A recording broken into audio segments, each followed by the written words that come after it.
Merci, Monsieur le Président, pour les explications que vous avez données. C'est un peu comme quand on va chez le médecin et qu'il explique parfaitement les mots qu'on peut ressentir. On comprend les symptômes, on les partage et finalement on se dit qu'il y a quand même des remèdes qui existent, donc on en ressort avec quand même un peu d'espoir.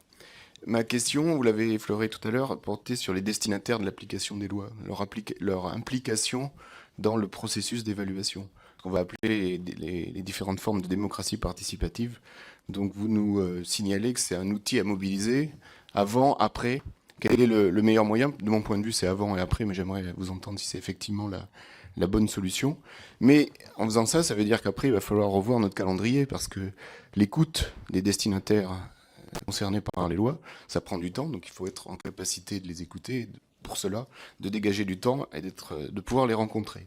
Et de manière indirecte par rapport à cette question-là, est-ce que cette écoute des destinataires de l'application de la loi, c'est pas aussi l'occasion de s'extraire d'un schéma où bien souvent on va évaluer en ne considérant uniquement que l'efficacité et l'efficience, donc en regardant les moyens et les objectifs.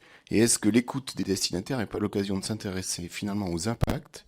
Et quand je dis impact, c'est les impacts directs et indirects, attendus, inattendus, et positifs ou négatifs. Je vous remercie.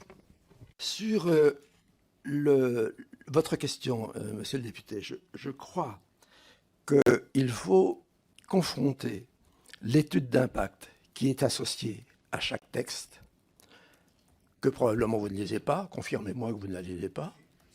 Ah bon? Ah ben ça c'est merveilleux. Alors comme je suis malicieux, je vais vous demander pourquoi, et j'étais aussi parlementaire à l'époque, pourquoi diable, alors que les études d'impact ont été introduites dans la révision constitutionnelle de 2008, n'a-t-il jamais été fait d'évaluation ex post? Pourquoi? Je vais encore vous raconter une histoire. Avec Didier Migaud, nous avons commis dans notre vie la loi organique relative aux lois de finances.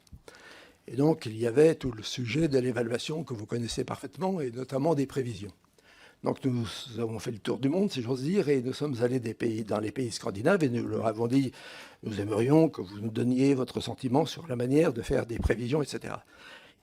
Ils nous ont répondu avec beaucoup d'humour, et un humour qui était terrible pour nous, c'est de dire, mais on est très surpris que vous nous posiez la question, puisque vous êtes champion du monde en matière de prévision. Ah bon? On leur dit pourquoi? On dit, écoutez, vous avez un appareil statistique en matière de prévision que le monde entier vous envie.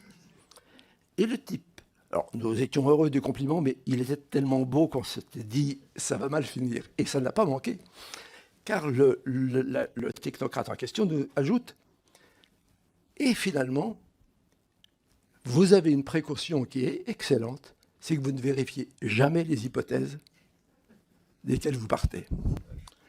Ce qui rend vos prévisions extrêmement bonnes. Et donc, je vous demande de bien vouloir méditer ce que, il y a 20 ans, avec Didier Migaud, nous avons entendu. Quand on vous présente une étude d'impact, commencez à prévenir le gouvernement que dans 2 ou 3 ans, vous ferez une étude ex post.